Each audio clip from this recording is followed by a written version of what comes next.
Rain fell over the market square like a grey curtain that refused to part. The cobblestones gleamed under the dull afternoon sky, and most of the vendors had already packed their carts and gone home. The baker had covered his bread with cloth. The old woman who sold ribbons had folded her table and disappeared down the lane. Even the boy who shined boots near the fountain had tucked himself under the awning of the tailor's shop. But Lily Vance had not moved. She stood behind her small wooden cart, her dark hair damp against her forehead, her worn shawl pulled tight around her shoulders. In front of her, wrapped carefully in brown paper to keep the rain from bruising the petals, sat a fresh bundle of blue hydrangeas. 12 stems, cut that very morning from the back of her greenhouse, each one grown in the rich, mineral-heavy soil she mixed herself using her late mother's recipe. Every Tuesday at 2 o'clock in the afternoon, for the past 3 years, the Duke of Ashworth came to this square. His name was Edward Montgomery. He was tall, broad across the shoulders, and carried himself the way men do when the world has handed them everything and they still feel the weight of it. He never sent a servant. He never sent a driver with a note. He came himself, rain or shine, walking from his townhouse at the far end of the square with his long coat buttoned to the collar and his hat tilted slightly against the wind. He would stop at her cart. He would pick up the hydrangeas. He would place a sovereign on the edge of the wood, always more than the flowers were worth, and he would say the same thing every single time. "They remind me that some things still grow, Miss Vance." And then he would walk away, with the bundle tucked under his arm, and Lily would watch him go and wonder what kind of man needed flowers the way other men needed air. 3 years. 156 Tuesdays. He had never missed a single one. Until today. The church bell had already struck 2:30. Lily checked the clock tower across the square for the 3rd time. The long hand crept forward. 2:45. 3 o'clock. The rain thickened, and the square emptied further until she was the only soul left standing in the open. Something was wrong. She told herself she was being foolish. A duke had 100 reasons to miss a Tuesday visit to a flower cart. He could be ill with a cold. He could have ridden out to his country estate. He could be entertaining guests. She told herself all of this, and none of it settled the strange pull in her chest, the feeling that something had shifted beneath the surface of the day, something she could not name. By 3:30, Lily made her decision. She wrapped the hydrangeas tighter, placed them in her basket, and left the square on foot. The Montgomery estate sat on the eastern edge of the town, past the row of Georgian houses and through a stretch of elm-lined road that led to a pair of tall iron gates. Lily had never been past those gates. She had never needed to. The Duke came to her. That was the arrangement, unspoken and unchanged for 3 years. The walk took her nearly 40 minutes. By the time she arrived, her boots were soaked through, and the hem of her dress was heavy with mud. 2 men stood at the gatehouse, dressed in dark coats with the Montgomery crest stitched onto the breast. Private guards, hired from outside the household staff. That alone was unusual. The Duke's regular footman and groundskeeper had always manned the entrance before. "I have a delivery for His Grace," Lily said, holding up the basket. "Flowers. He expects them every Tuesday." The taller guard looked at her as though she had spoken in a foreign tongue. "No deliveries, no visitors. The estate is closed by order of the family." "Closed? What do you mean, closed? Is the Duke well?" The second guard, younger and less careful with his words, glanced at his companion before answering. "His Grace collapsed this morning. He's in a very serious condition. No one is permitted entry. Those are our instructions." The basket nearly slipped from Lily's hands. "Collapsed? What happened to him?" "That is not information we are allowed to share, miss. You will need to leave the premises." "I am not asking for gossip. I am asking if the man I have served every week for 3 years is alive or dead." The guards exchanged another look. The younger one softened, just barely. He is alive, but he is under strict isolation. His brother has taken charge of the household. No one goes in or out without Mr. Julian Montgomery's direct approval. His brother? Lily had seen Julian Montgomery only twice, both times at a distance. He was older than Edward by 4 years, leaner in build, sharper in the face, and carried a smile that never quite reached his eyes. He had visited the estate during the winter season 2 years ago, and again last autumn, and both times the Duke's manner had changed. Edward had been quieter on those Tuesdays, distracted. He had held the flowers a little longer before walking away, as though he were memorizing the color of them. She had noticed the way women who sell flowers learn to notice things, the tightness in a man's jaw, the way his fingers press into the stems, the pause before he turns away. Edward Montgomery had never said a word about his brother to her, and she had never asked, but she had seen enough to know that whatever lived between those two men was heavy, old, and unresolved. And now Julian had taken charge. "Please," Lily said, lowering her voice, "just let me leave the flowers at the door. He has received them every week for 3 years. It is the only thing I am asking." "No deliveries, miss. I am sorry." The gates did not open. The guards did not move. And after a long, still moment, Lily turned and walked back down the elm-lined road with the hydrangeas still in her basket, their petals bruised now from the rain and the grip of her hands. She did not go home. She walked instead to the greenhouse behind her cottage on the western side of town, bolted the door behind her, and sat down at her mother's old work table with the lamp turned up high. Something was very wrong with the Duke of Ashworth, and whatever it was, his brother did not want anyone near enough to find out. Lily opened the soil ledger her mother had kept for 20 years. Every batch of planting mix, every mineral additive, every root compound, every harvest date, all written in small, careful handwriting across page after page. She did not know yet what she was looking for. She only knew that the answer, if there was one, lived somewhere inside these pages, inside the dirt she had spent her whole life learning to read. She turned to the entry for the blue hydrangeas and began to read. Outside, the rain hammered against the glass roof of the greenhouse, and somewhere across town, behind iron gates and drawn curtains, a duke lay dying in a house full of people who wanted him gone. Edward Montgomery had not opened his eyes in nearly 6 hours.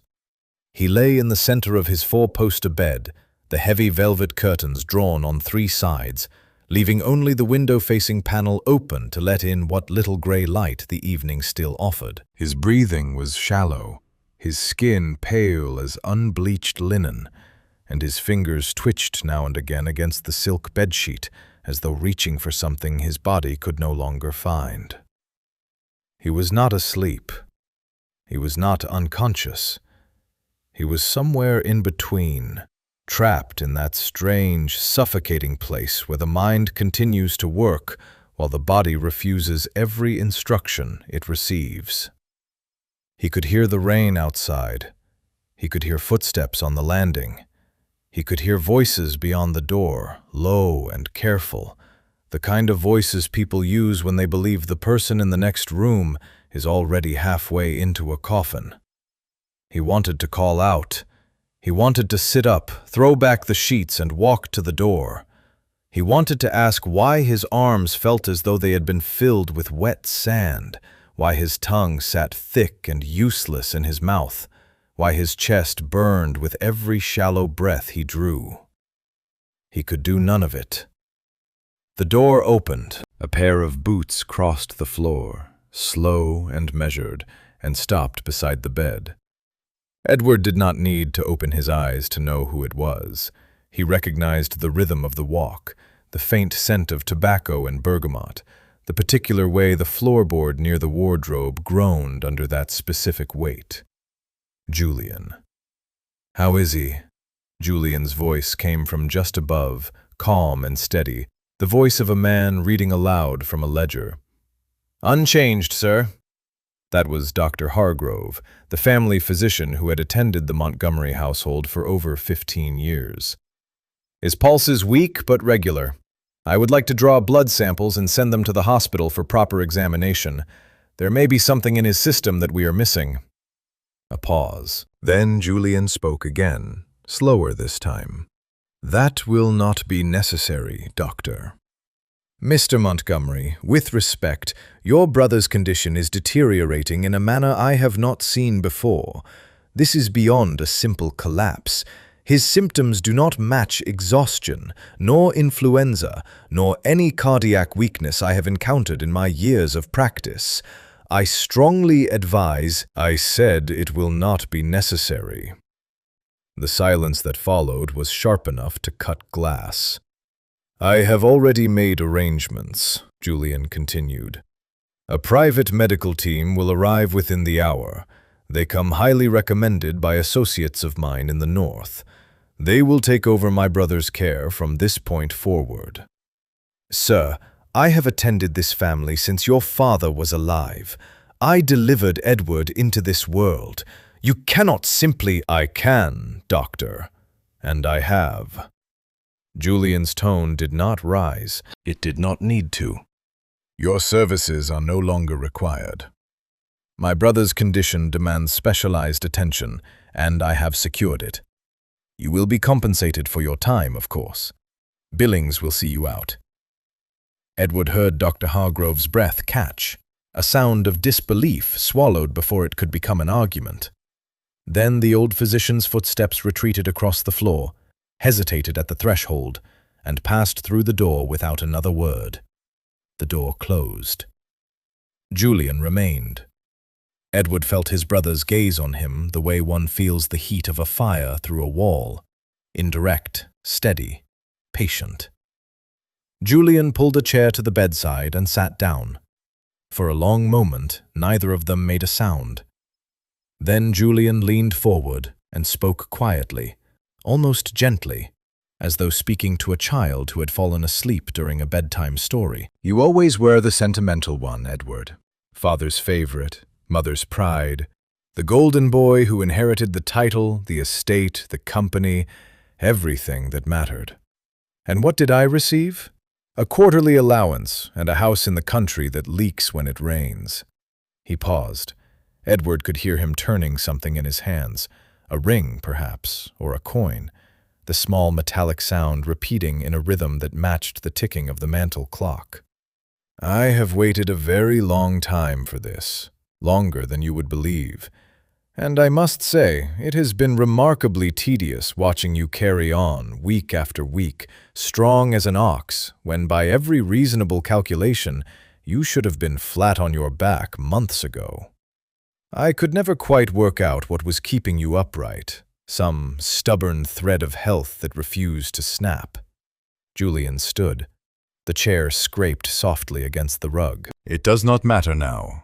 Whatever it was, it has run its course. The physicians I have arranged will keep you comfortable.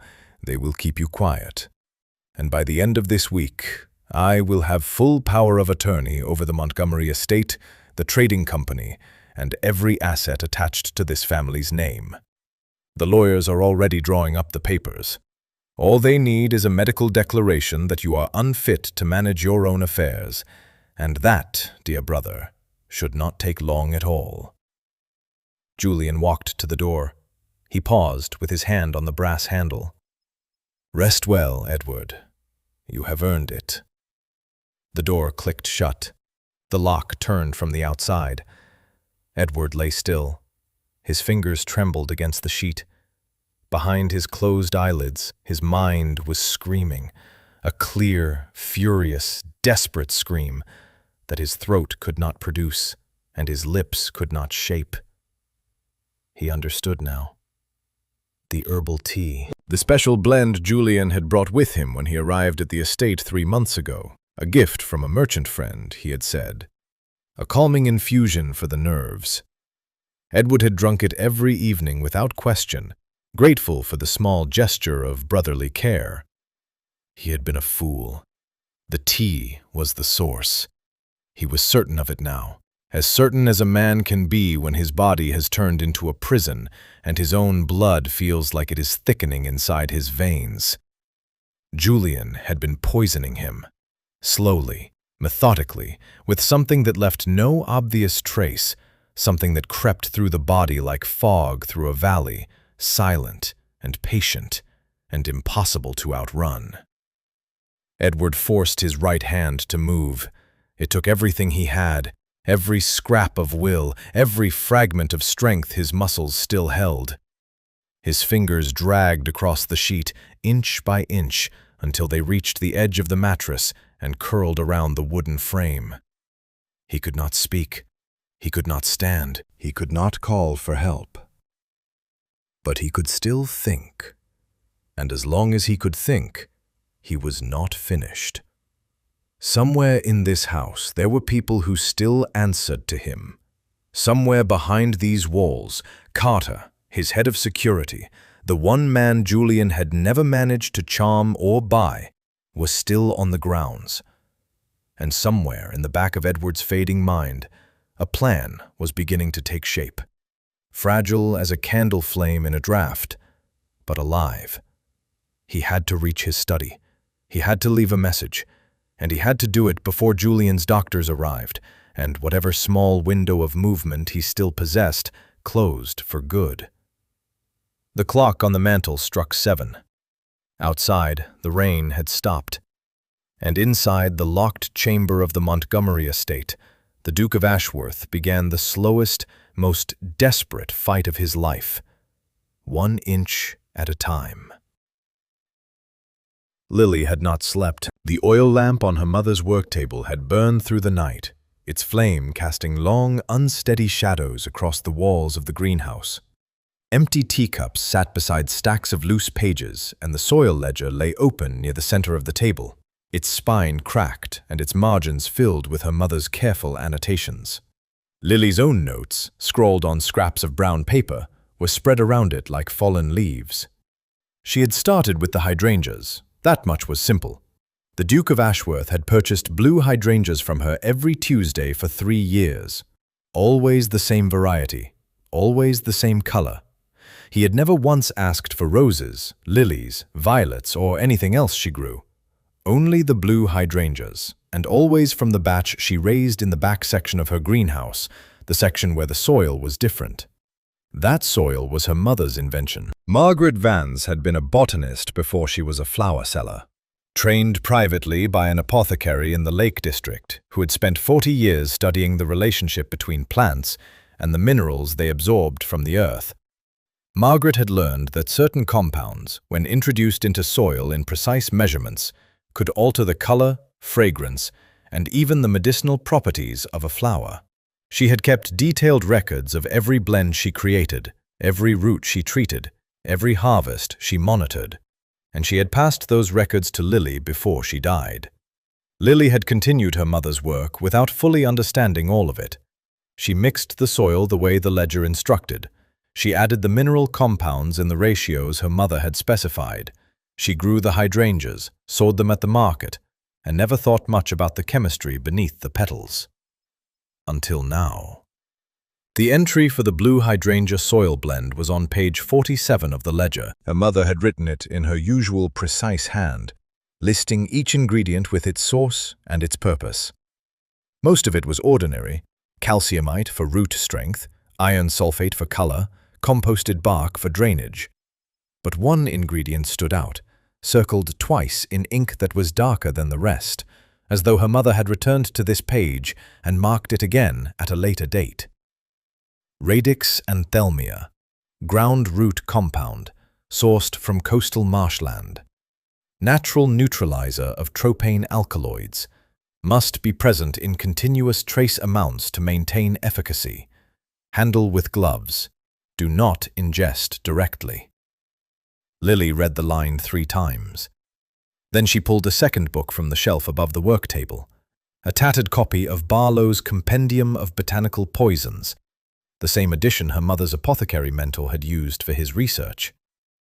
She turned to the chapter on tropane alkaloids and ran her finger down the page until she found what she was looking for. Tropane alkaloids were the active compounds found in belladonna, henbane, and a handful of other poisonous plants native to the English countryside.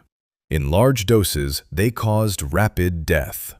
But in small, sustained doses, administered over weeks or months, they produced a very different effect.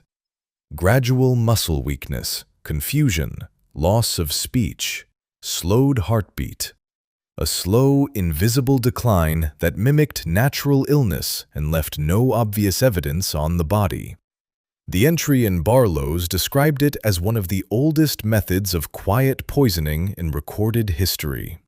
Undetectable by most physicians, nearly impossible to trace without knowing exactly what to look for. Lily sat back in her chair and pressed both hands flat against the table. The soil in her greenhouse contained a natural compound that neutralized these exact poisons. Her mother had included it in the hydrangea blend for botanical reasons, to protect the root system from alkaloid contamination in the water table. But its effect extended beyond the plant. The compound was present in the soil dust, on the petals, on the stems, on every surface the hydrangeas touched.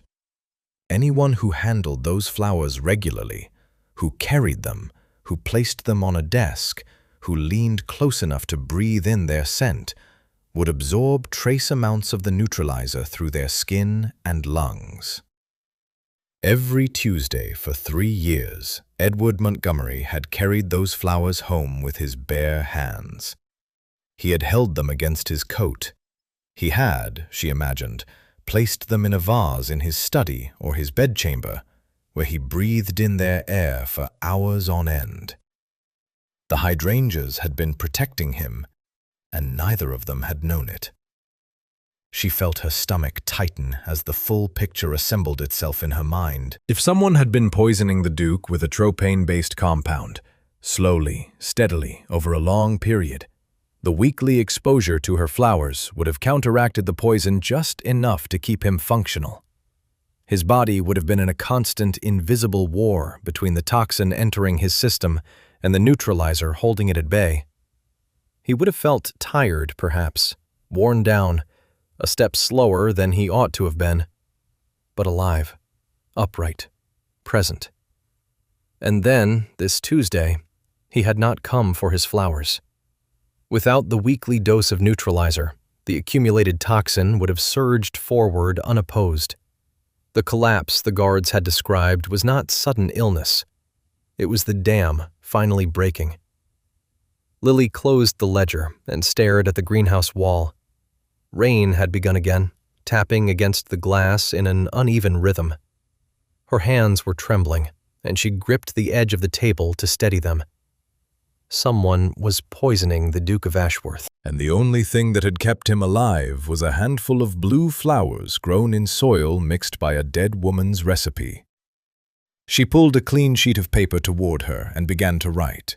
First, the name and source of the neutralizing compound. Second, the specific concentration present in her soil blend.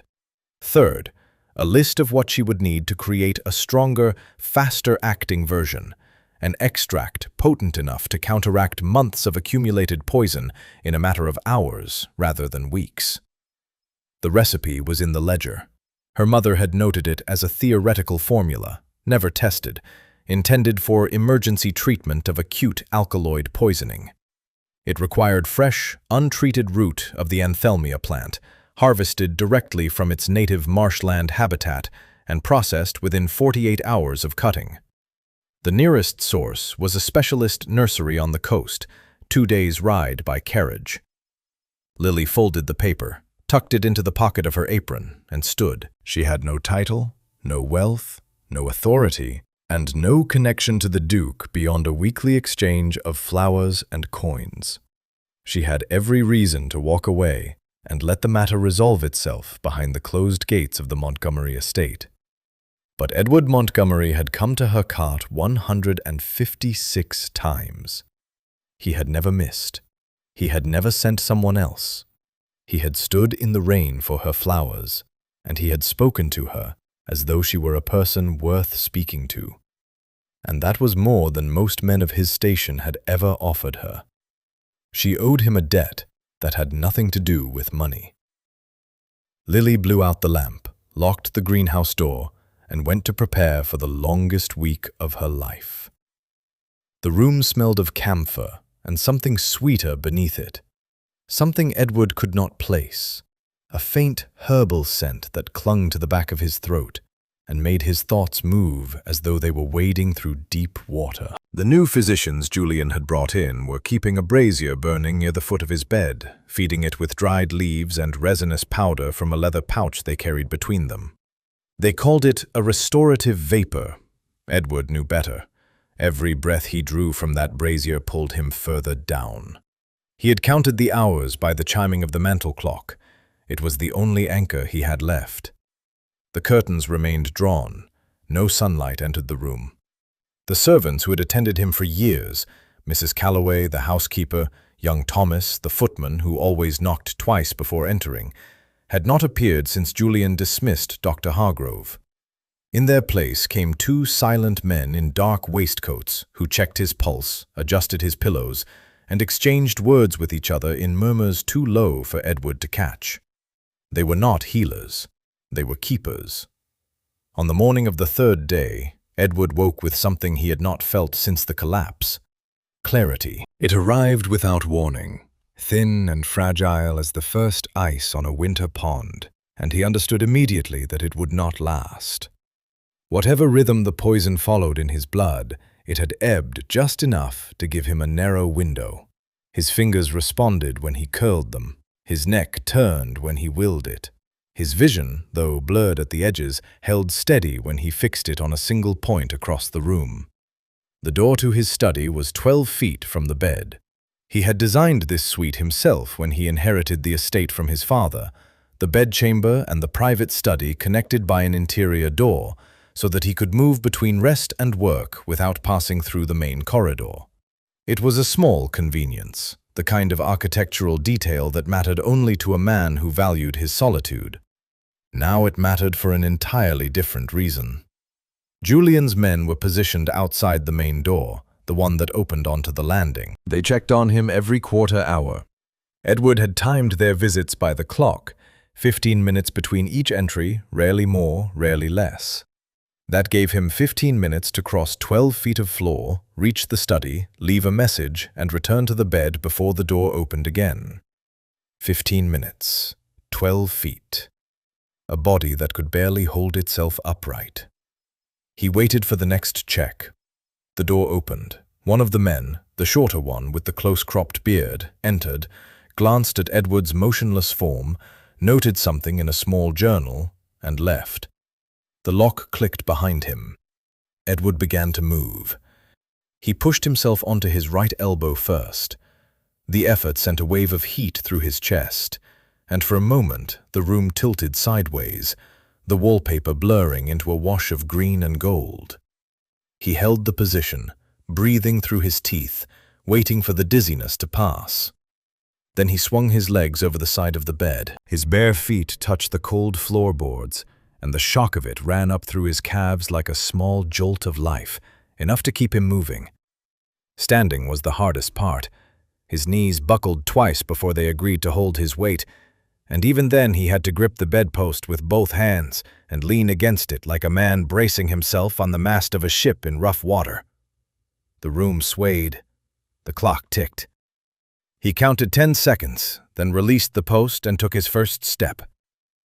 The floor stretched ahead of him like a mile of open field. Each step required its own negotiation. Lift the foot, shift the weight, plant the sole, steady the balance. Repeat. He kept one hand on the wall for support, and the other pressed against his ribs, where a dull, persistent ache had settled like a stone lodged between the bones. By the time he reached the study door, his nightshirt was damp with sweat, and his breathing had turned ragged. He turned the handle. The door opened inward, and he stumbled through it into the dark, cool space of his private study. The room was untouched. Julian had not yet thought to search it, or perhaps he considered Edward too incapacitated to reach it.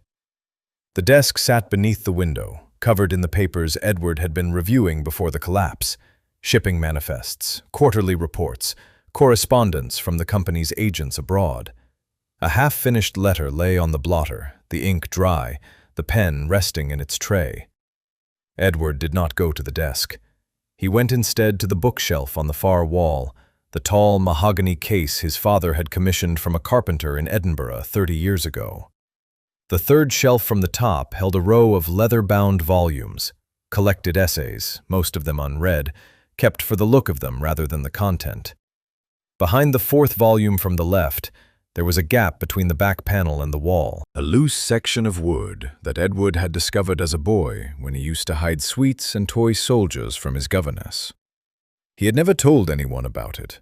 Not his father, not the servants, and certainly not Julian. Edward pulled the fourth volume forward and reached behind the panel. The space was still there, narrow, dusty, just wide enough to hold a folded sheet of paper. He withdrew his hand and turned to the desk. Writing was agony.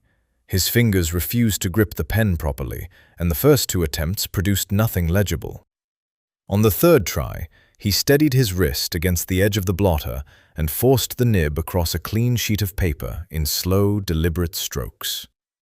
The letters were uneven, shaking, barely recognizable as his own handwriting, but they were readable. He wrote 6 lines.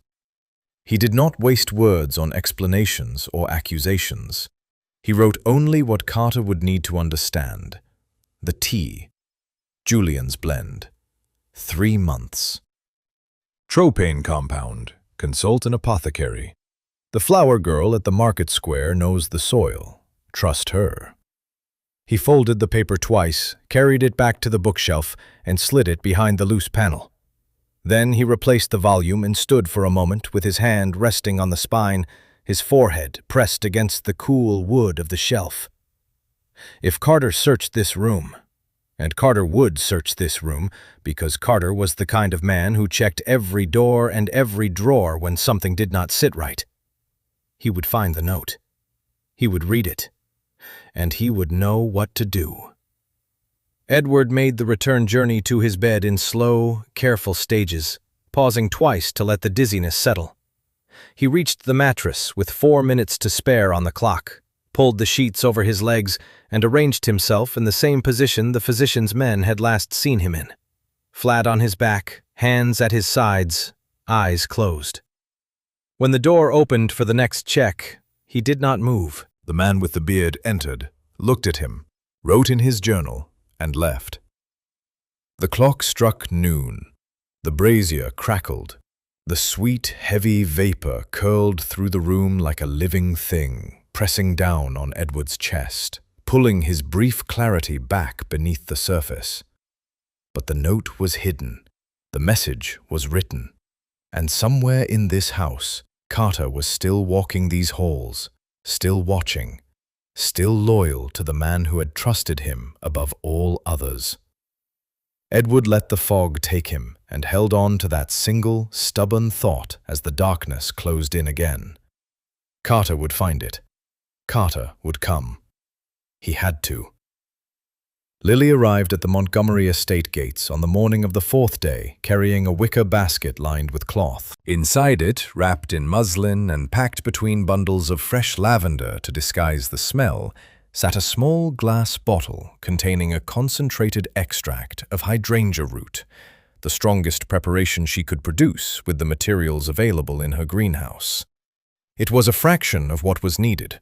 The full antidote required raw anthelmia root from the coastal marshes, and she had not yet made that journey. But the extract she had distilled overnight from her existing stock carried enough of the neutralizing compound to slow the poison's advance, perhaps buying Edward another few days of life, if she could get it into his hands. The challenge was getting past the gates. She had considered her options carefully during the walk from town. Announcing herself as a flower seller would invite the same refusal she had received 2 days ago. The guards had their instructions, and those instructions came from Julian Montgomery. She needed a different approach. Lily had dressed for the part. She wore a plain grey dress with a starched white collar, the kind worn by household staff across every respectable estate in the county. She had pinned her hair beneath a simple linen cap and borrowed a pair of clean black boots from her neighbour, a widow who had once worked in service at a manor house near Bath. From a distance, she looked precisely like what she intended to appear, a domestic servant returning to duty after a day's leave. She walked up to the gatehouse with the basket resting against her hip, her posture straight, her expression composed. The same 2 guards from her previous visit were on duty. The taller one recognized her immediately. "You again. I told you before, miss. No deliveries, no visitors." "I am not here to deliver flowers," Lily said. She kept her voice level and her gaze steady. "I have been engaged by Dr. Hargrove to bring a herbal preparation for His Grace's treatment. The doctor was dismissed before he could complete his course of care, and he has asked me to ensure this remedy reaches the patient directly." The lie was precise enough to sound plausible, but thin enough to collapse under pressure. She was counting on the guards being hired men, outsiders who did not know the household routines well enough to question a servant's errand. The taller guard hesitated. The younger one looked at the basket, then at Lily's dress, then at his companion. For a stretched, breathless moment, Lily thought it might work. Then a voice came from behind the gatehouse door. "Let me see her." Julian Montgomery stepped out into the morning light. He was dressed impeccably, a charcoal frock coat over a dove-gray waistcoat, his cravat pinned with a small silver clasp. His dark hair was combed back from a high forehead, and his eyes, pale and watchful, moved over Lily with the careful attention of a man examining a ledger for errors. "You are the flower girl from the market square," he said. It was a statement delivered without inflection. "I am here on behalf of Dr. Hargrove," Lily repeated. "Dr. Hargrove's services were terminated 2 days ago. He has no further involvement with my brother's care, and he would not send a market vendor to act as his courier." Julian extended his hand toward the basket. "Show me what you are carrying." Lily tightened her grip on the handle. "It is a herbal remedy, a tonic for respiratory ailments. The doctor believed it could ease His Grace's breathing and—" "Show me." The word landed like a door slamming shut. Julian did not raise his voice. He did not need to. His authority here was absolute, and every person standing at that gate understood it without being told. Lily opened the basket. Julian reached in, pushed aside the lavender bundles, and withdrew the glass bottle. He held it up to the light, turning it slowly between his fingers. The liquid inside was a deep, cloudy green, thick as syrup, with a faint shimmer where the mineral sediment had not fully dissolved. Julian studied it for a long time. Then he looked at Lily, and something shifted behind his eyes. A small, cold recognition. The kind of expression a man wears when a puzzle he has been working on for months finally reveals its missing piece. "Blue hydrangeas," he said quietly. "Every Tuesday. For 3 years." Lily said nothing. "I spent a great deal of time trying to understand why my brother's condition progressed so slowly. The compound the physicians identified should have produced results within weeks, perhaps a month at most.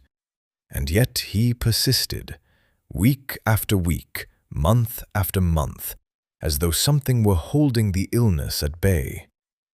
Julian turned the bottle in his hand once more, then closed his fingers around it. "It was you. It was your flowers." "I do not know what you are talking about." "I think you know exactly what I am talking about, Miss Vance. And I think this little bottle confirms it." Julian handed the bottle to the taller guard without looking at him. "Dispose of it. Pour it into the drain behind the stables." "That remedy could save your brother's life," Lily said, and this time her voice cracked at the edges, the composure she had held so carefully beginning to fracture. Julian stepped closer. He lowered his voice so that only she could hear. his words arriving with the quiet precision of a knife being drawn from a sheath. "Miss Vance, you are a flower seller. You have no title, no family of consequence, and no legal standing to interfere with the private medical care of a peer of the realm.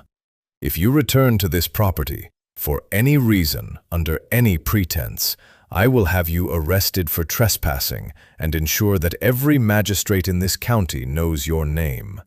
You will lose your market license, your greenhouse, and whatever modest living you have built for yourself. Do I make myself perfectly clear?" Lily held his gaze. Her hands were shaking at her sides, but she did not step back. She looked into Julian Montgomery's pale eyes and saw something she had only ever read about in her mother's old books. The flat, patient calm of a man who had made his calculations long ago and intended to see them through to the end, regardless of who stood in his path. "Your brother is a good man," she said. "My brother is a dying man," Julian replied, "and dying men do not need flowers." He turned and walked back through the gatehouse door. The guards closed the gates. The iron bars met with a sound that rang across the gravel drive like the tolling of a bell, and Lily stood alone on the road with an empty basket and the taste of failure sitting bitter on her tongue. She walked back toward town with the morning sun at her back and her mind turning over every word Julian had spoken. He had nearly said it himself, the compound I, before catching the slip and correcting it to the compound the physicians identified. A small stumble, barely noticeable, the kind of mistake a careful man makes only when his confidence outweighs his caution. He had all but confessed, and he had taken the only remedy she had. Lily quickened her pace. The extract was gone, and the gates were closed, and Julian Montgomery was watching for her now. She could not go back alone. She could not force her way through hired guards and locked doors with nothing but a basket and her mother's recipes. She needed someone on the inside. Someone who already had doubts. Someone who carried the Duke's trust and had reason enough to question what was happening behind those drawn curtains. She needed Carter. Finding Carter proved easier than Lily had expected. She had seen him only a handful of times over the past 3 years, a tall, broad-shouldered man with a weathered face and close-trimmed gray beard, who sometimes accompanied the Duke on his Tuesday visits to the square. He never bought anything. He never spoke to Lily directly. He simply stood a few paces behind Edward, arms folded, watching the crowd with the particular stillness of a man whose profession required him to notice everything and react to nothing.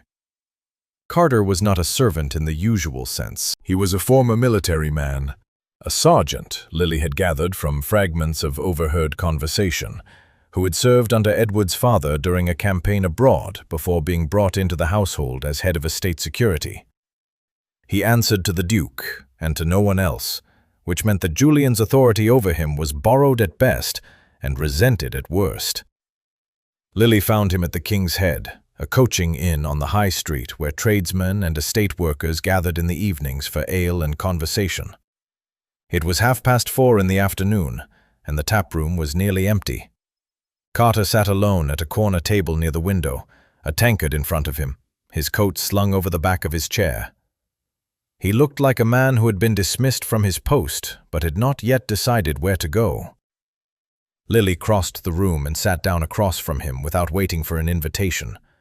Carter looked at her. His eyes were dark and guarded, the eyes of a man who had spent 30 years learning the cost of trusting the wrong person. "I know who you are," he said. "The flower girl. His Grace bought hydrangeas from you every week."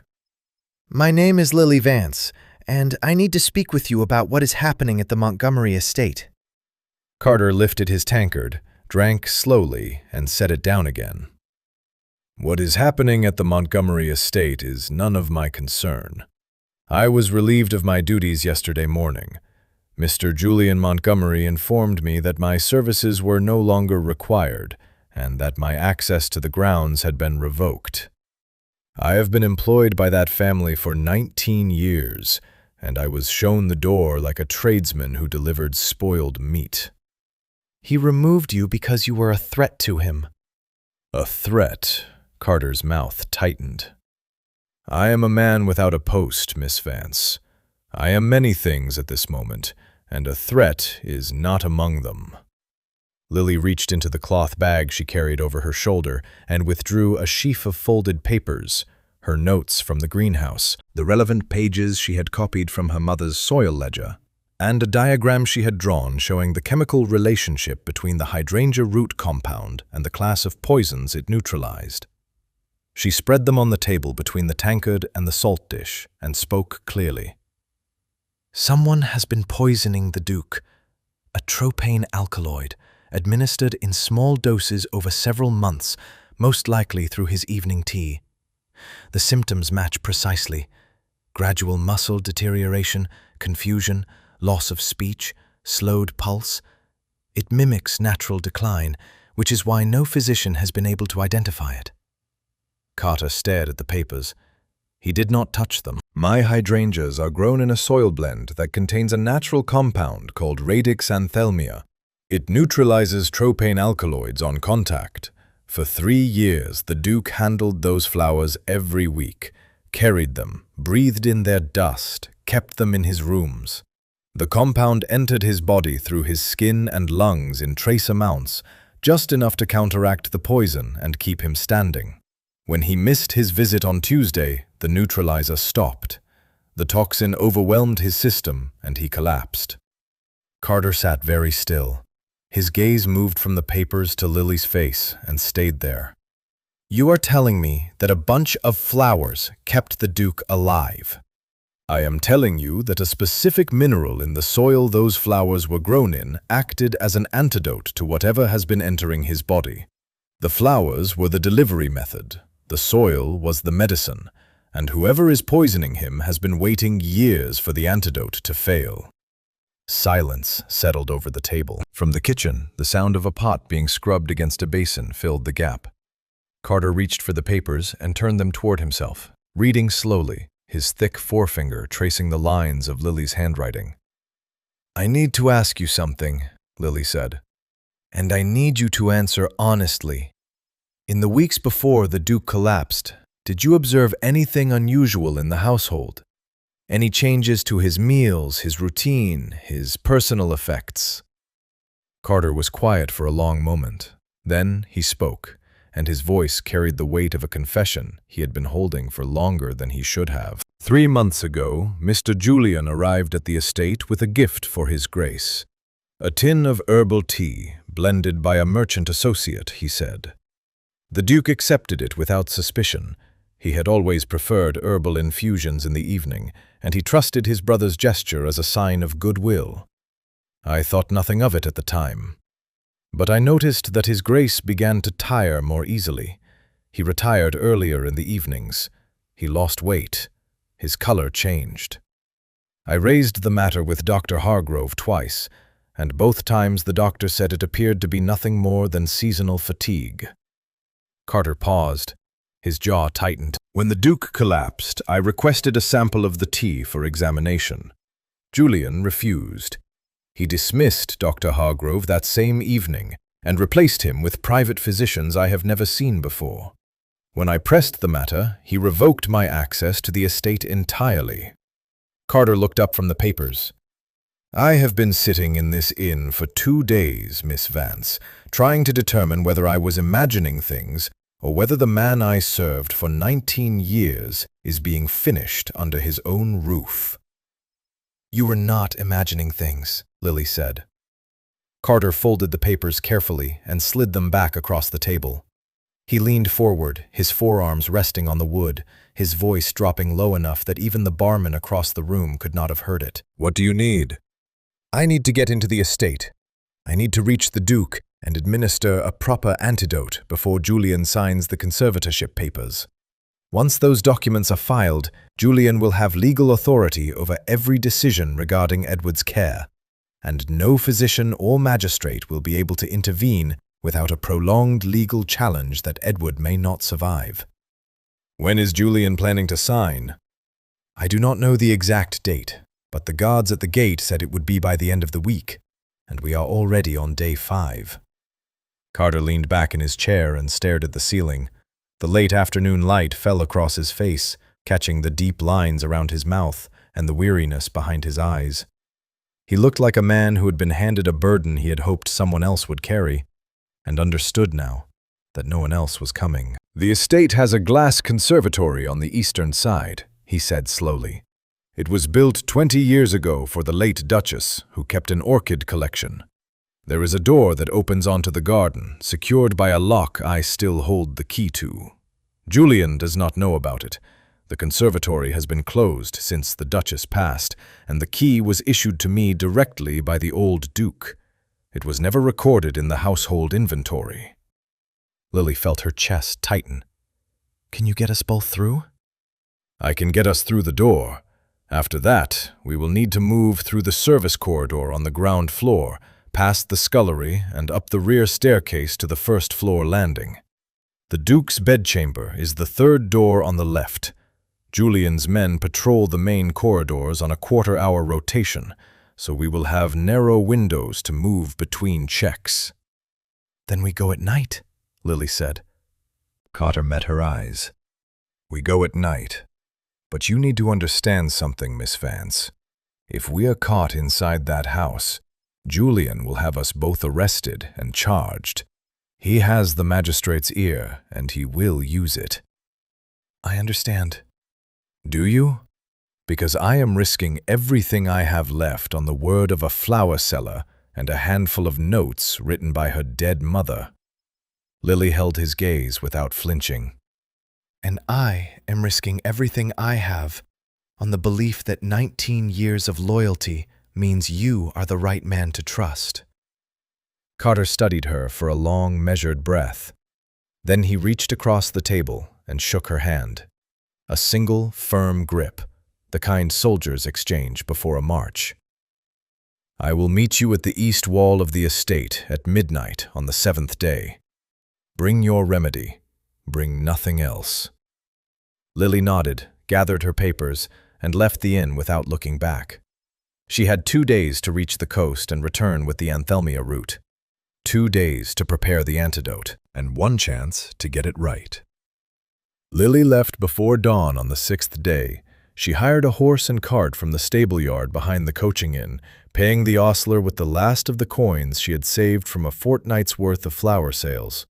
The journey to the coast would take the better part of the day, 12 hours if the roads held and the weather stayed dry, longer if the autumn rains returned and turned the lanes to mud.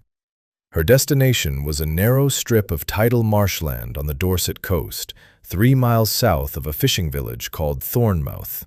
It was the only place in southern England where the Anthelmia plant grew wild, rooted in the brackish soil where freshwater streams met the sea.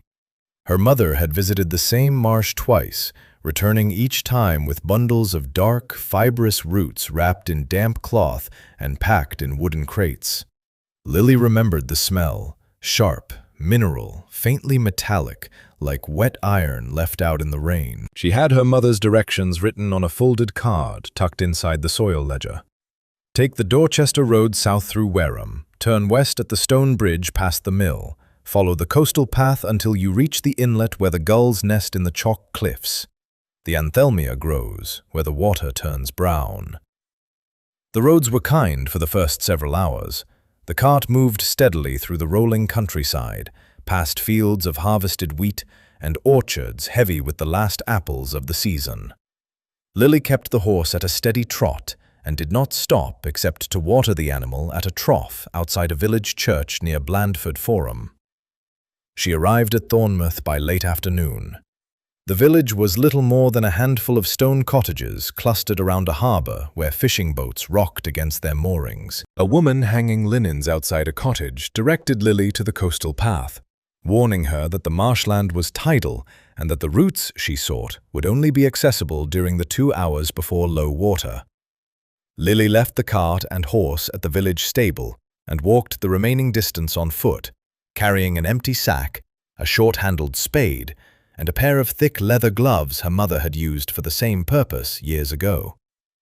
The marsh revealed itself gradually, a flat, grey-green expanse of low grasses and shallow channels that spread out toward the sea like the veins of an enormous leaf. The air smelled of salt and decay, and the ground beneath Lily's boots squelched and shifted with every step. She followed the freshwater stream inland until the soil darkened and the grasses gave way to a patch of low, dense plants with thick stems and clusters of pale, waxy flowers. Anthelmia, exactly where her mother said it would be. Lily knelt in the mud and began to dig. The roots grew deep, tangling around one another in dense, knotted bunches that resisted the spade and required her to pull each one free by hand. The work was slow and exhausting, her arms aching from the effort, her knees sinking into the wet earth until the cold water seeped through her skirt and chilled her skin. She worked for over an hour, filling the sack with as many roots as she could extract before the tide began to turn and the channels around her started to swell with incoming seawater. By the time she climbed back onto solid ground, her hands were raw and her fingernails were packed with dark soil. She carried the sack to the village, wrapped the roots in fresh, damp cloth to preserve them, and loaded everything into the cart.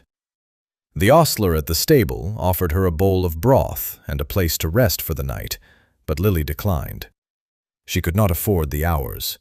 The roots had to be processed within 48 hours of cutting, and the journey back would consume most of that window. She drove through the night. The roads were emptier after dark, lit only by the thin crescent moon that appeared and disappeared behind banks of slow-moving cloud. Lily kept the lantern on the front rail burning and let the horse find its own pace along the familiar post road. She dozed in short intervals, jerking awake each time the cartwheel struck a rut or the horse snorted at a shadow in the hedgerow. She reached her greenhouse by mid-morning on the 7th day, exhausted and mud-stained, and carrying a sack of roots that smelled like the bottom of the sea. She bolted the door, cleared her mother's work table, and began the extraction. The process was delicate. She washed each root, peeled away the outer bark, and sliced the pale inner flesh into thin discs that she arranged in a shallow copper pan over a low flame. The heat had to be precise. Too high and the active compound would break down. Too low and it would not release from the fiber. Her mother's notes specified a temperature just below the point where water begins to simmer, maintained for exactly 90 minutes, stirring every quarter hour with a wooden paddle. While the extraction simmered, Lily ground a second batch of roots using a mortar and pestle, reducing them to a fine paste that she mixed with distilled water and a small measure of honey to make the preparation easier to swallow. The paste would serve as the concentrated oral dose. The liquid from the copper pan, once strained and cooled, would act as a secondary treatment to sustain the antidote's effect over the following hours. She worked without pause, moving between the flame and the work table with the quiet, focused efficiency of someone performing a task their hands had been trained to do long before their mind fully understood the reasons. Her mother had taught her this: the weighing, the timing, the patience required to let a plant yield its properties without force. Margaret Vance had believed that every remedy already existed in the earth, and that the work of the botanist was simply to listen carefully enough to find it. By late afternoon, the antidote was ready. Lily decanted the liquid into 2 glass bottles, sealed them with wax, and packed them alongside the paste in a small leather case lined with wool. She cleaned the work table, washed her hands, and sat down on the bench by the greenhouse door. She had 6 hours before midnight. 6 hours before she was due at the east wall of the Montgomery estate. 6 hours to rest, prepare herself, and consider the full weight of what she was about to do. If she succeeded, Edward would live, and Julian would be exposed. If she failed, she would lose her livelihood, her freedom, and very possibly her life. Julian Montgomery was a man who planned his moves years in advance. He would not hesitate to destroy a flower seller who had threatened to undo his work. Lily closed her eyes and leaned her head against the wooden frame of the door. The greenhouse was warm, the air thick with the scent of earth and dried lavender, and the faint metallic trace of anthelmia root. She thought of Edward standing at her cot in the rain, holding the hydrangeas against his chest, telling her that some things still grew. She thought of her mother, bent over this same table, writing careful notes in a ledger that would one day save a man's life. She thought of Carter, sitting alone in an inn, choosing to trust a stranger because the alternative was to do nothing while a good man was destroyed. At 11:30, Lily stood, pulled on her darkest coat, and lifted the leather case from the table. She checked the bottles once more, tucked the case into a canvas bag she could carry over her shoulder, and stepped outside into the cold night air. The moon was barely visible behind a thin veil of cloud. The streets of the town were empty. Somewhere in the distance, a church bell rang the quarter hour. Lily locked the greenhouse door behind her and began the long walk east toward the Montgomery estate. Carter was already waiting when Lily reached the east wall. He stood in the deep shadow cast by a row of old yew trees that ran along the perimeter of the estate, his dark coat blending into the blackness so completely that Lily did not see him until he shifted his weight and the gravel crunched softly beneath his boot.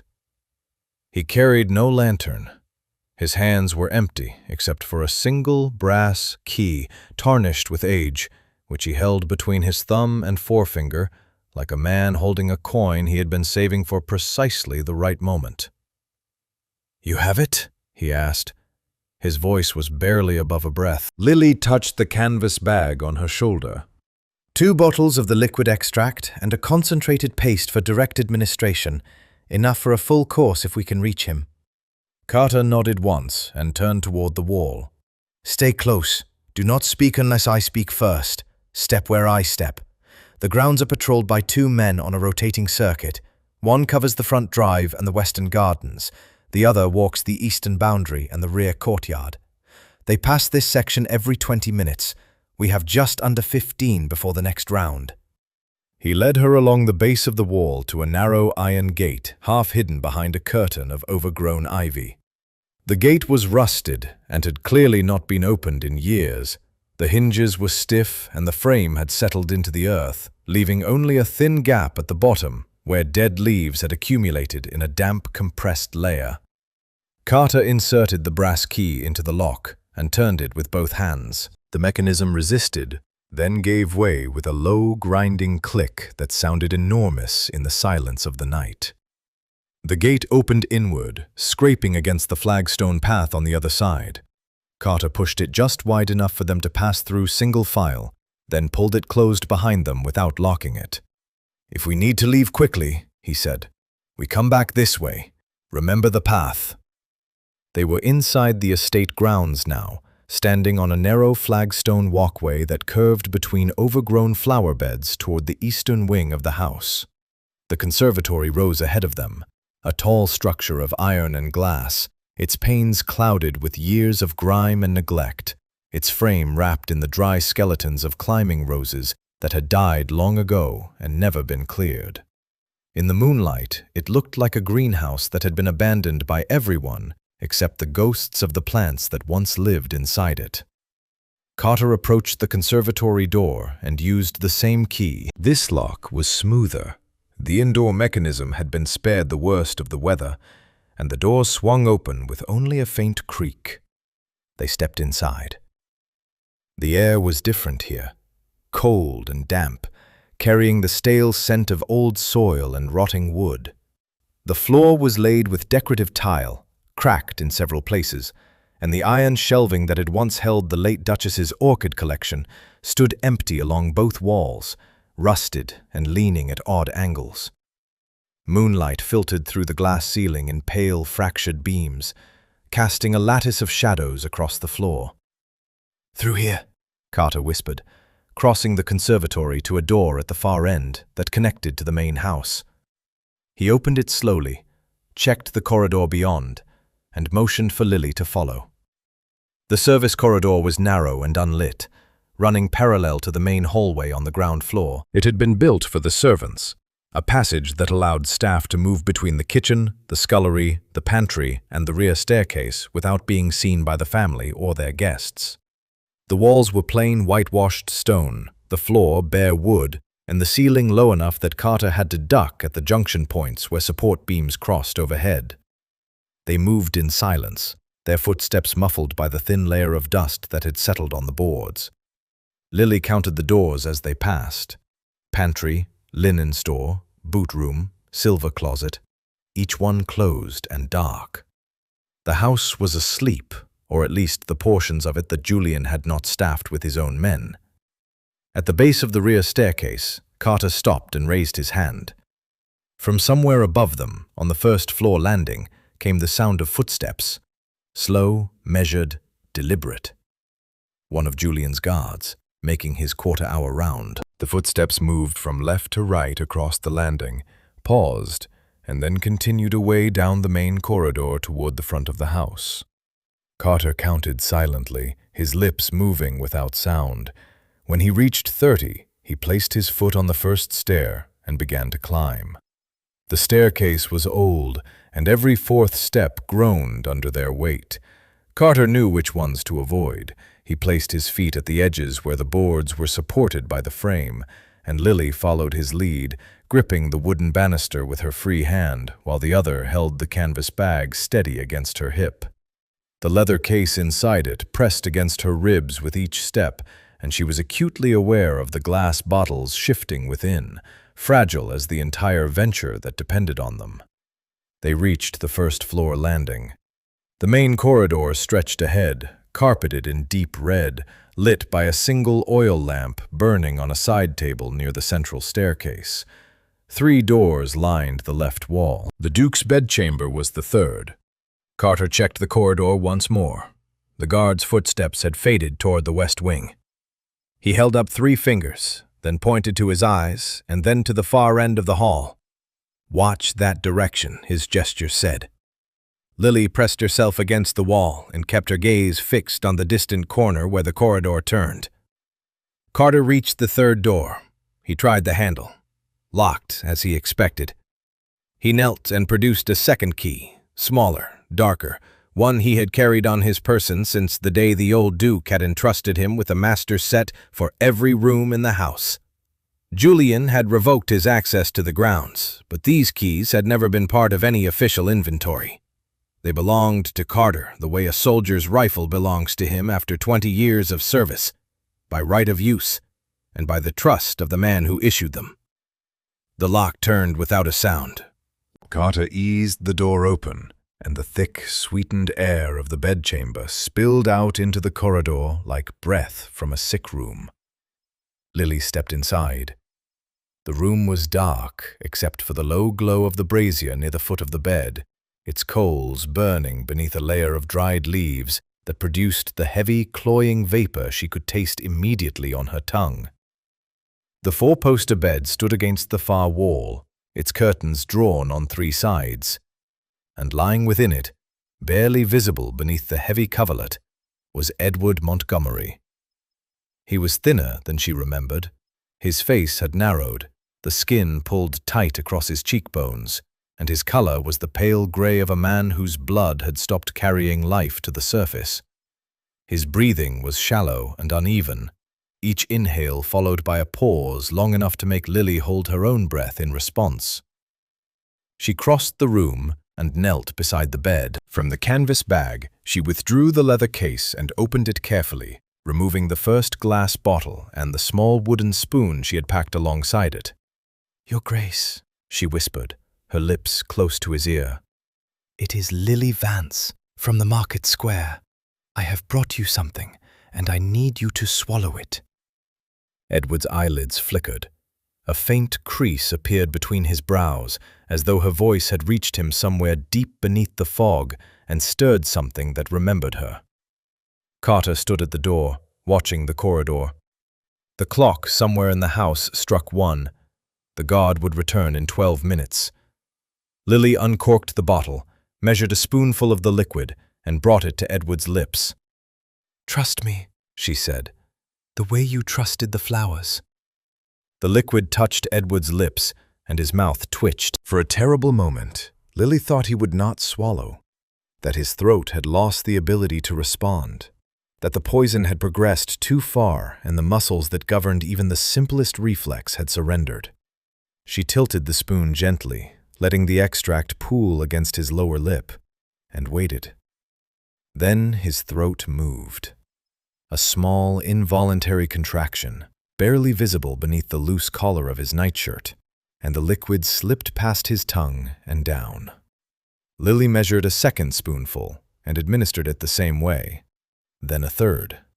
Each time, the pause before swallowing grew shorter, as though something inside Edward recognized what was being offered and was reaching for it.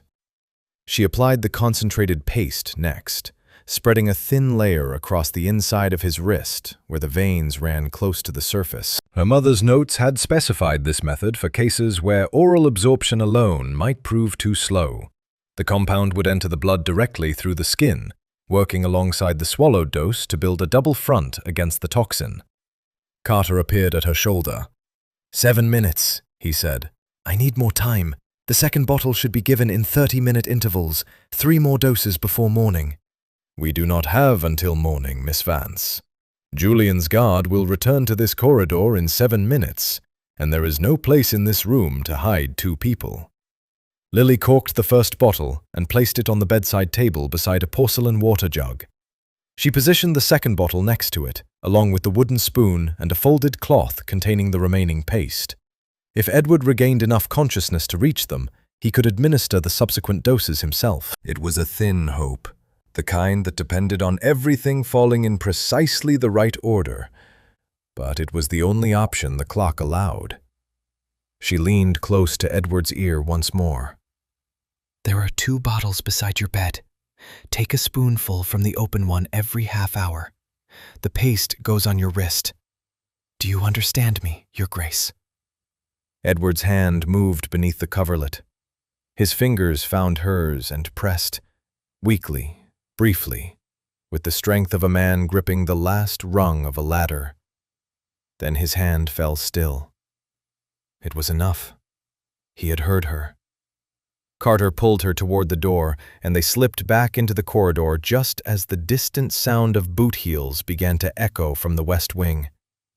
They retreated down the rear staircase, through the service corridor, across the conservatory, and out through the iron gate in the east wall.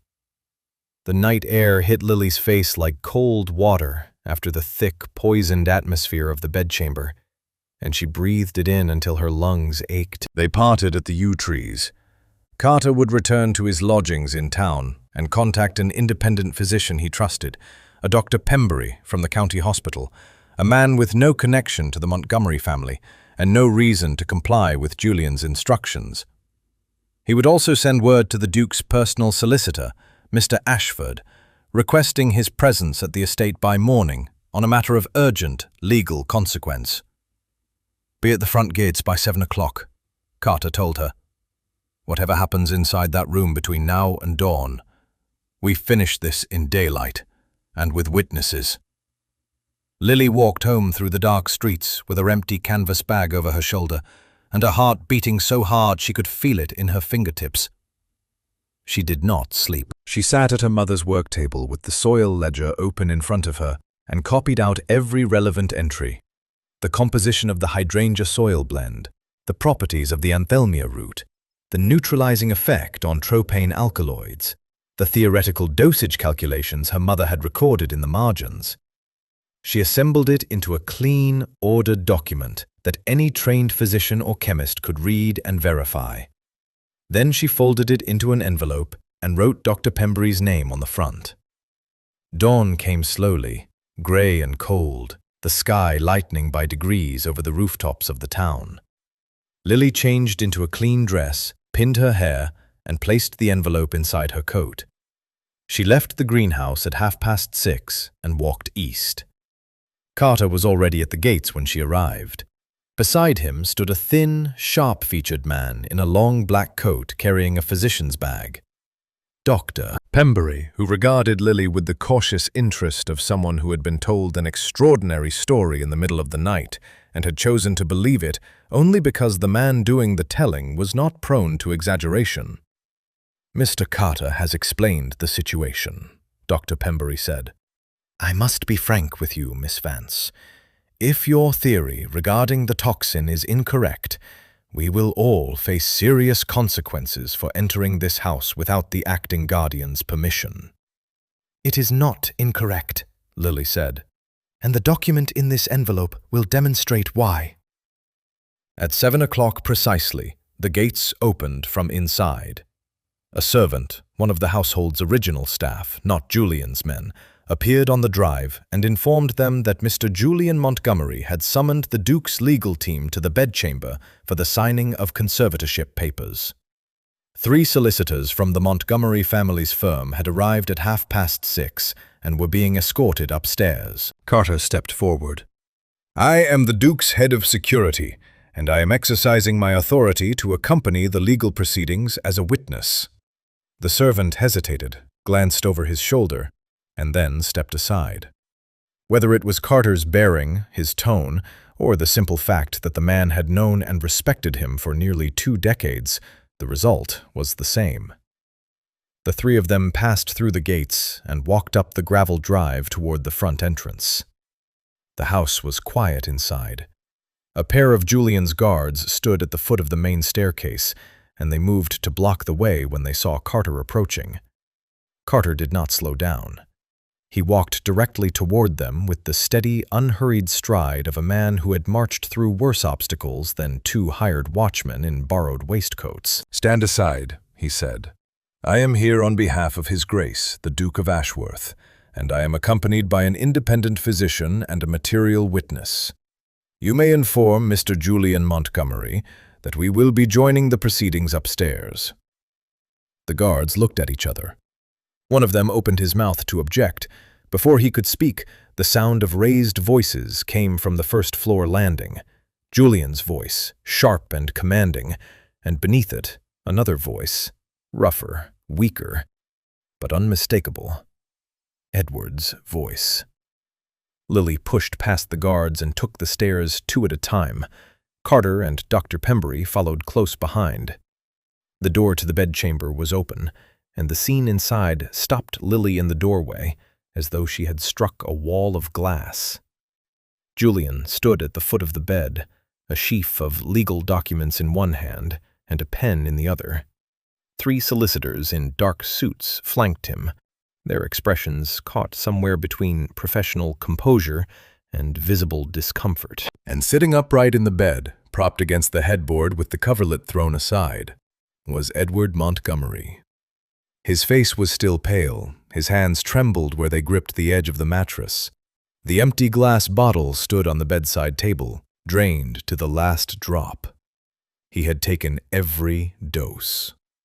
And he was looking directly at his brother with the clear, furious, unbroken gaze of a man who had crawled back from the edge of his own grave and intended to make sure everyone in the room understood exactly who had pushed him toward it. The room held its breath. Julian recovered first. He straightened his cravat, adjusted the documents in his hand, and addressed the solicitors as though nothing unusual had occurred. "Gentlemen, as you can see, my brother is in a state of considerable confusion. His condition has deteriorated over the past week, and these episodes of apparent lucidity are common in patients suffering from prolonged neurological decline. I would ask that we proceed with the signing as planned." The eldest solicitor, a gray-haired man named Whitmore, who had served the Montgomery family since the old Duke's time, looked from Julian to Edward and back again. His pen remained in his breast pocket. His hands remained folded across the leather portfolio on his lap. "Mr. Montgomery," Whitmore said carefully, "your brother appears to be conscious and alert. Before we proceed with any transfer of authority, I am obligated to assess whether His Grace is capable of speaking on his own behalf." "He is not capable. His physicians have confirmed." "I am capable," Edward's voice came out thin and scraped, as though each word had to be dragged up from somewhere deep inside his chest. But it carried across the room with enough weight to silence every person in it. He pushed himself higher against the headboard, his arms shaking with the effort, and fixed his gaze on Whitmore. "I am Edward Montgomery, Duke of Ashworth. I am of sound mind, and I have not authorized any transfer of power over my estate, my company, or my person." Julian's jaw tightened. A small vein pulsed at his temple, the only visible crack in the composure he had maintained since walking into the room. He turned toward the door, where his two private physicians stood observing from the threshold. "Dr. Crane, would you kindly confirm for the solicitors that His Grace's condition renders him unfit to—" "I would like a second opinion," Whitmore interrupted. He looked toward the doorway, where Carter now stood with Dr. Pembury at his side. "And it appears one has arrived." Carter stepped into the room. "This is Dr. Pembury of the county hospital. He is here as an independent medical examiner with no prior connection to either party. I have asked him to evaluate the Duke's condition and to review evidence pertaining to the cause of His Grace's illness." Julian's expression shifted. The mask of brotherly concern he had worn for the past week flickered, and beneath it, Lily could see something harder surfacing. The cold arithmetic of a man recalculating his position and finding the numbers no longer in his favor. "This is absurd," Julian said. "You were dismissed from this household, Carter. You have no authority to invite outside physicians onto this estate, and I will not permit—" "Mr. Montgomery," Whitmore's voice cut through the room like a blade drawn quietly from a sheath. "As the Duke's principal solicitor, I am within my rights to request an independent medical assessment before witnessing the execution of any document that transfers legal authority over a peer of the realm. Dr. Pembury, please proceed." Dr. Pembury crossed the room to Edward's bedside. He was efficient and thorough, checking the Duke's pulse, his pupils, his reflexes, his breathing, asking simple questions to establish cognitive function. Edward answered each one, his voice growing steadier as the antidote continued its work through his bloodstream. His color had improved since the night before. The gray pallor was fading, replaced by a faint warmth that crept back into his cheeks, like the first light of morning returning to a darkened room. While the examination continued, Lily stepped forward and placed the envelope on the table beside Whitmore. "My name is Lily Vance. I am the woman who sold flowers to the Duke every week for 3 years. Inside this envelope is a complete chemical analysis of the soil compound used to grow those flowers, along with documentation of its properties as a neutralizing agent against tropane alkaloid poisoning. I believe the Duke has been subjected to sustained poisoning through his evening tea over the past 3 months, and I believe the weekly exposure to my flowers was the only thing keeping the toxin from taking full effect." Whitmore opened the envelope and examined the contents. His expression did not change, but his eyes moved across the pages with the careful attention of a man who understood that the document in his hands had the power to redraw every line in the room. Julian took a step toward Lily. "This woman is a market vendor with no medical training and no standing to make accusations of this nature. I demand that she be removed from—" "The study," Edward said. Every head turned toward the bed. Edward had raised his right hand, pointing toward the interior door that connected his bedchamber to his private study. His arm trembled with the effort, but his finger was steady, and his meaning was clear. "Behind the 4th book on the 3rd shelf, there is a loose panel. I left a note there on the morning of the 3rd day when I still had strength enough to reach it." Carter crossed to the study door, opened it, and disappeared inside. The room waited in silence, the solicitors rigid in their chairs, Julian standing motionless near the foot of the bed, Lily by the window with her hands pressed together at her waist. 30 seconds passed.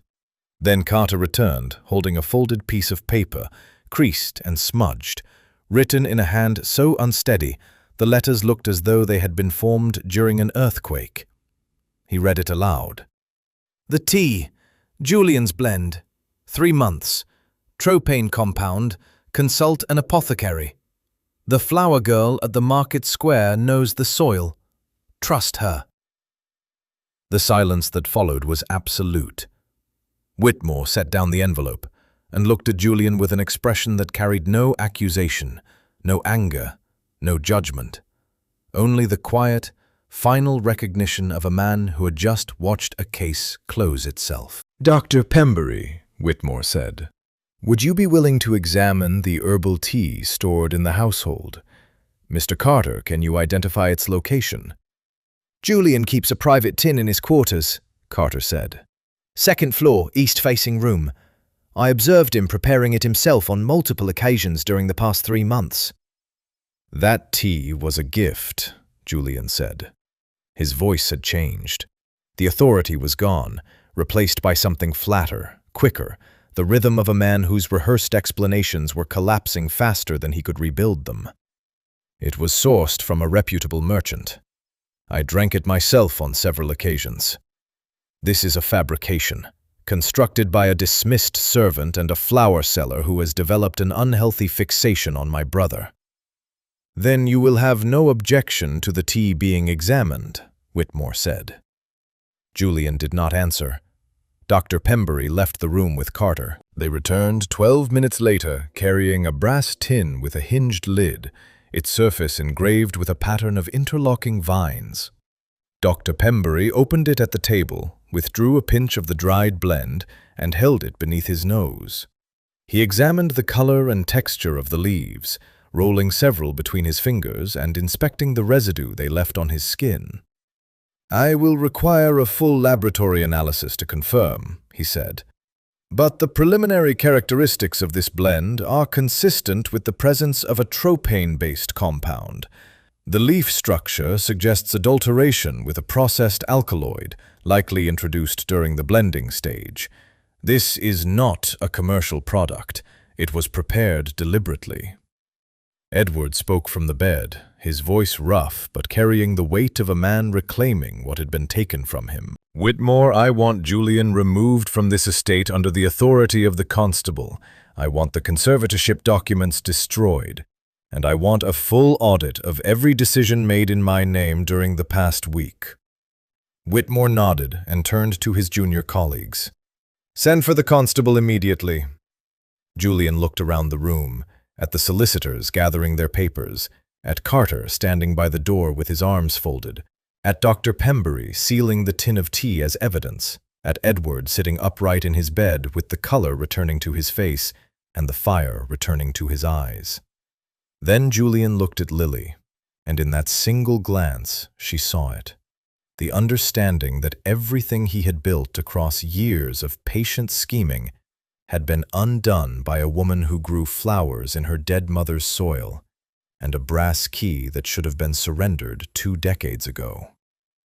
Julian did not resist when Carter escorted him from the room. He walked out in silence, his back straight, his hands clasped behind him, wearing the expression of a man who had wagered everything on a single hand and watched the final card fall against him.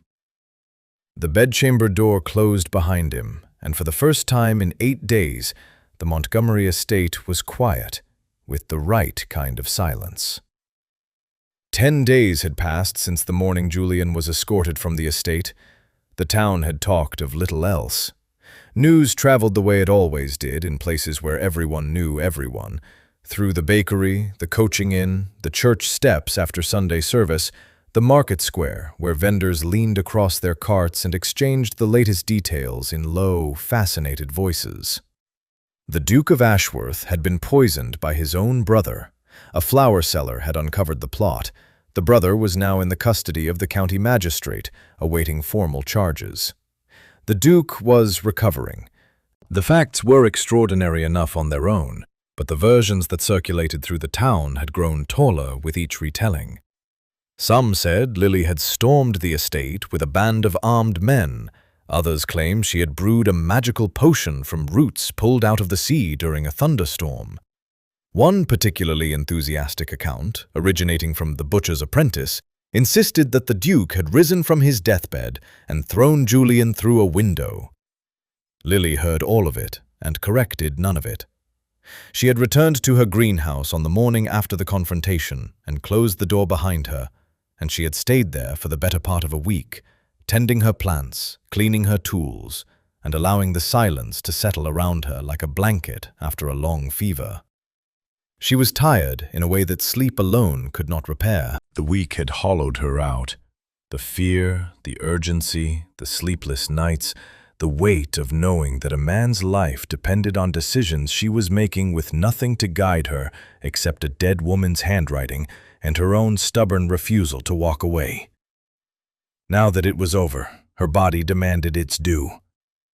She slept 10 hours each night, ate simple meals at the work table, and moved through her daily routines with the slow, deliberate care of someone reassembling the ordinary pieces of a life that had been shaken apart. The hydrangeas were still growing in the back section of the greenhouse. She had watered them on the morning of the 11th day and noticed that several new buds had appeared on the stems nearest the window, small, tight clusters of pale green that would open into blue within the week. She touched one of them gently with her fingertip and thought about how strange it was that something so quiet, so ordinary, so easily overlooked could carry inside it the power to hold death at arm's length. Her mother would have appreciated the symmetry of it. Margaret Vance had spent her life believing that the earth provided everything a person needed, if only they paid close enough attention. She had written it in the margins of the soil ledger, in her careful, patient hand. The remedy is always in the ground. You just have to know where to dig.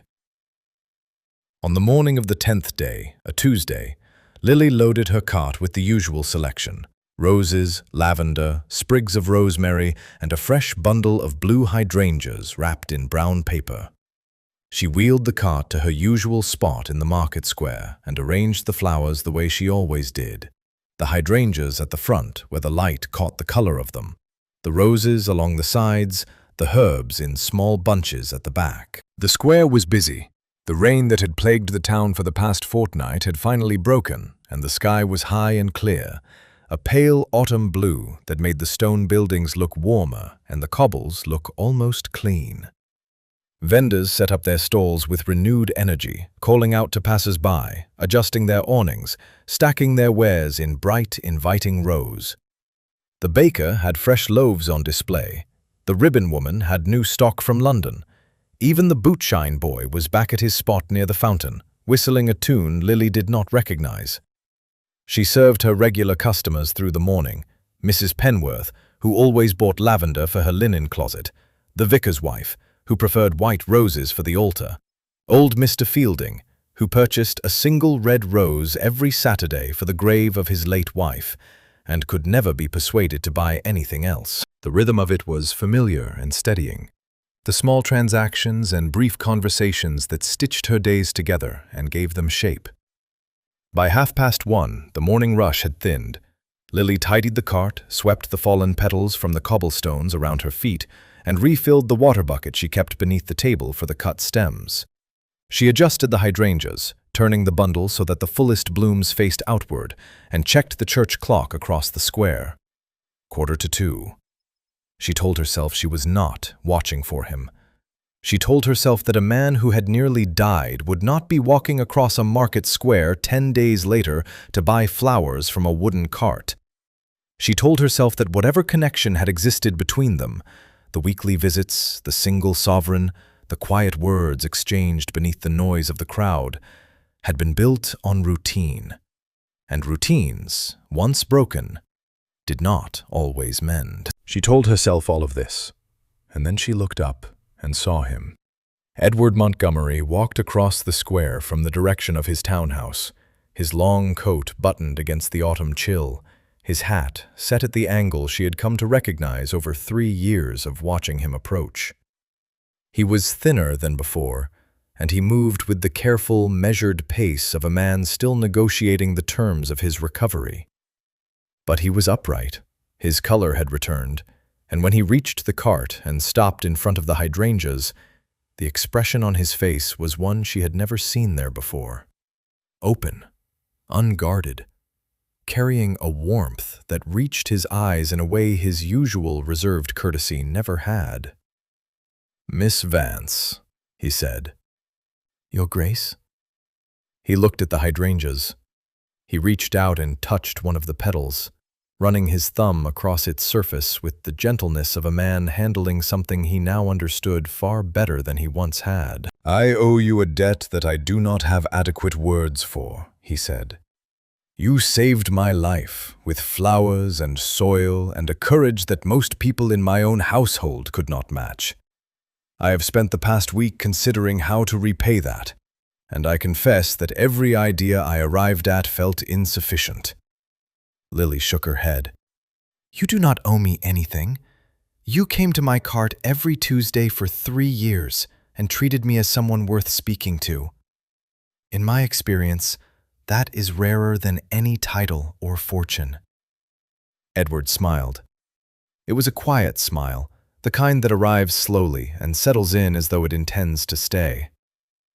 "I have a proposal for you," he said. "The conservatory on the eastern side of the estate has been closed since my mother passed. It was built for her, and she loved it dearly. And I have never known what to do with it, because no one else seemed to understand what it was for. I believe you would understand." Lily waited. "I would like to offer you a partnership. The conservatory, fully restored, with every resource you need to continue your mother's work. The soil blends, the mineral compounds, the botanical research she began. A permanent facility on the estate grounds, funded entirely by the Montgomery Trust, with you as its director. Your knowledge saved my life, Miss Vance.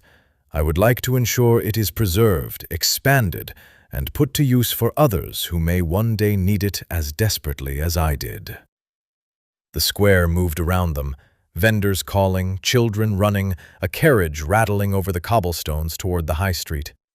The church clock struck 2, its chime ringing out across the rooftops the way it had done every Tuesday for as long as Lily could remember. She looked at the hydrangeas on her cart.